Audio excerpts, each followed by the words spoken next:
సువార్త 14వ అధ్యాయం మొదటి వచనం నుండి. 2 దినములైన పిమ్మట పస్కా పండుగ అనగా పులియని రొట్టెల పండుగ వచ్చెను. అప్పుడు ప్రధాన యాజకులను శాస్త్రులను మాయోపాయం చేత ఆయన ఎలాగూ పట్టుకొని చంపుదుమా అని ఆలోచించుకొనుచుండిరి గాని ప్రజలలో అల్లరి కలుగునేమో అని పండుగలో వద్దని చెప్పుకొనిరి. ఆయన బేతనియాలో కుష్ఠరోగి అయిన సీమోను ఇంట భోజనమునకు కూర్చుండి ఉన్నప్పుడు ఒక స్త్రీ మిక్కిలి విలువగల జటమాంసి అత్తరు బుడ్డి తీసుకొని వచ్చి ఆ అత్తరు బుడ్డి పగులగొట్టి ఆ అత్తరు ఆయన తల మీద పోసెను. అయితే కొందరు కోపపడి, ఈ అత్తరు ఇలాగు నష్టపరచలేలా? ఈ అత్తరు 300 దేనారముల కంటే ఎక్కువ వెలకమ్మి బీదలకి ఇవ్వవచ్చునని చెప్పి ఆమెను గూర్చి సనుక్కొనిరి. అందుకు యేసు ఇట్లనెను, ఈమె జోలికి పోకుడి, ఈమెను ఎందుకు తొందర పెట్టుచున్నారు? ఈమె నా ఎడల మంచి కార్యం చేసెను. బీదలు ఎల్లప్పుడూ మీతోనే ఉన్నారు, మీకు ఇష్టమైనప్పుడెల్లా వారికి మేలు చేయవచ్చును. నేను ఎల్లప్పుడూ మీతో నుండను. ఈమె తన శక్తి కొలది చేసి నా భూస్థాపన నిమిత్తము నా శరీరమును ముందుగా అభిషేకించెను. సర్వలోకంలో ఎక్కడ ఈ సువార్త ప్రకటింపబడునో అక్కడ ఈమె చేసినదియు జ్ఞాపకార్థముగా ప్రశంసింపబడునని మీతో నిశ్చయంగా చెప్తున్నాను. నేను 12 మందిలో ఒకడు ఇస్కరియోతు యూదా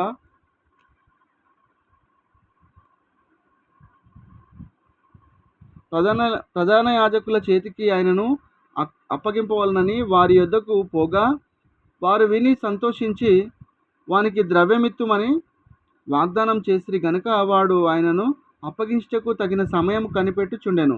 పులియని రొట్టెల పండుగలో మొదటి దినమున వారు పస్కా పశువును వధించినప్పుడు ఆయన శిష్యులు నీవు పస్కాను వధించుటకు మేము ఎక్కడికి వెళ్ళి సిద్ధపరచవలనని కోరుచున్నావని ఆయనను అడగగా ఆయన, మీరు పట్టణంలోనికి వెళ్ళుడి, అక్కడ నీళ్లకుండా మోయిచున్న ఒక మనుష్యుడు మీకు ఎదురుపడును. వాని వెంటబోయి వాడు ఎక్కడ ప్రవేశించినో ఆ ఇంటి యజమానుని చూచి, నేను నా శిష్యులతో కూడా పస్కాను భుజించుటకు నా విడిది గది ఎక్కడనని బోధకుడు అడుగుచున్నాడని చెప్పుడి. అప్పుడు సామ్రాజ్ఞితో సిద్ధపరచబడిన గొప్ప మేడగది మీకు చూపించును, అక్కడ మన కొరకు సిద్ధపరచుడని చెప్పి తన శిష్యులలో 2 పంపెను. శిష్యులు వెళ్ళి పట్టణంలోనికి వచ్చి ఆయన వారితో చెప్పినట్లు కనుకొని పస్కాను సిద్ధపరిచిరి. సాయంకాలమైనప్పుడు ఆయన తన 12 మంది శిష్యులతో కూడా వచ్చెను. వారు కూర్చుండి భోజనం చేయుచుండగా యేసు, మీలో ఒకడు అనగా నాతో భుజించుచున్నవాడు నన్ను అప్పగించునని నిశ్చయంగా మీతో చెప్పుచున్నానని వారితో చెప్పగా వారు దుఃఖపడి, నేనా అని ఒకని తర్వాత ఒకడు ఆయనను అడగసాగిరి. అందుకు ఆయన 12 మందిలో ఒకడే అనగా నాతో కూడా పాత్రలో చెయ్యి ముంచువాడే నిజంగా మనుష్య కుమారుడు ఆయనను గూర్చి వ్రాయబడినట్లు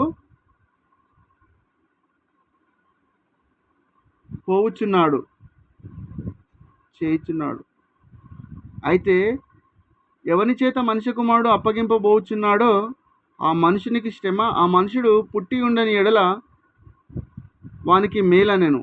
వారు భోజనం చేయుచుండగా ఆయన యొక్క రొట్టెను పట్టుకొని ఆశీర్వదించి విరిచి వారికిచ్చి, మీరు తీసుకొనిడి, ఇది నా శరీరం అనెను. పిమ్మట ఆయన గిన్నె పట్టుకొని కృతజ్ఞతాస్తుతులు చెల్లించి దాన్ని వారికిచ్చెను. వారందరూ దానిలోనిది త్రాగిరి.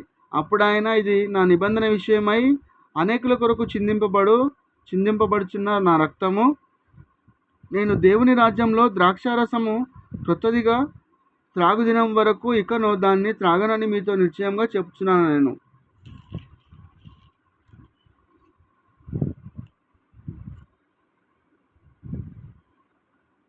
అంతటా వారు కీర్తన పాడి ఒలివ కొండకు వెళ్ళిరి. అప్పుడు యేసు వారిని చూచి, మీరందరూ అభ్యంతరపడదరు, గొర్రెల కాపరిని కొట్టుదురు,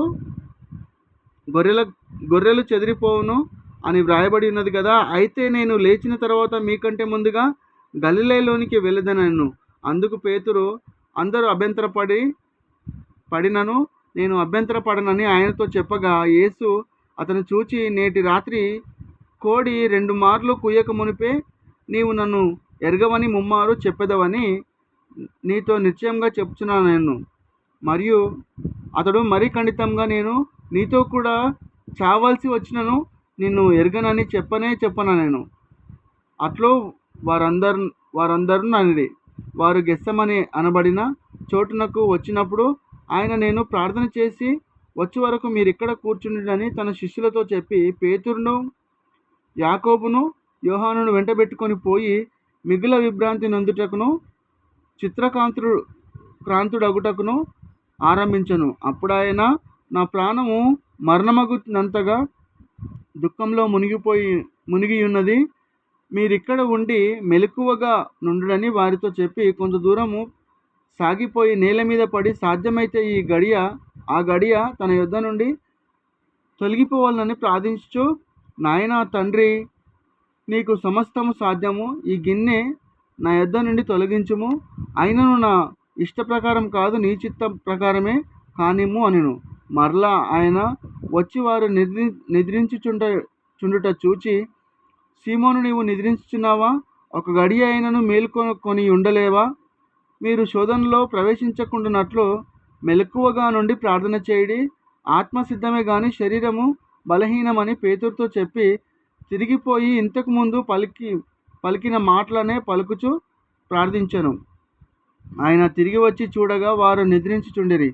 ఏలయనగా వారి కన్నులు భారంగా ఉండెను. ఆయనకేమి ఉత్తరం ఇయ్యవలెనో వారికి తోచలేదు. ఆయన 3వసారి వచ్చి, మీరిక నిద్రపోయి అలసట తీర్చుకొనుడి, ఇక చాలును, గడియ వచ్చినది. ఇదిగో, మనిషి కుమారుడు పాపుల చేతికి అప్పగింపబడుచున్నాడు. లెండి వెళుదము, ఇదిగో నన్ను అప్పగించువాడు సమీపించి ఉన్నాడని చెప్పాను.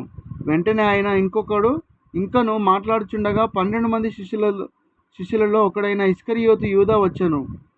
వానితో కూడా బహుజనులు కత్తులు గుదియలు పట్టుకొని ప్రధాన యాజకుని యొద్ద నుండి, శాస్త్రుల యొద్ద నుండి, పెద్దల యొద్ద నుండి వచ్చిరి. ఆయనను అప్పగించువాడు నేనెవరిని ముద్దు పెట్టు కొందునో ఆయనే. యేసు ఆయనను పట్టుకొని భద్రంగా కొనిపోవుడని వారికి గుర్తులు చెప్పి ఉండెను. వారు వచ్చి వెంటనే ఆయన యొద్దకు పోయి, బోధకుడా అని చెప్పి ఆయనను ముద్దు పెట్టుకొనగా వారు ఆయన మీద పడి ఆయనను పట్టుకొనిరి. దగ్గర నిలిచిన వారిలో ఒకడు కత్తి దూసి ప్రధాన యాజకుని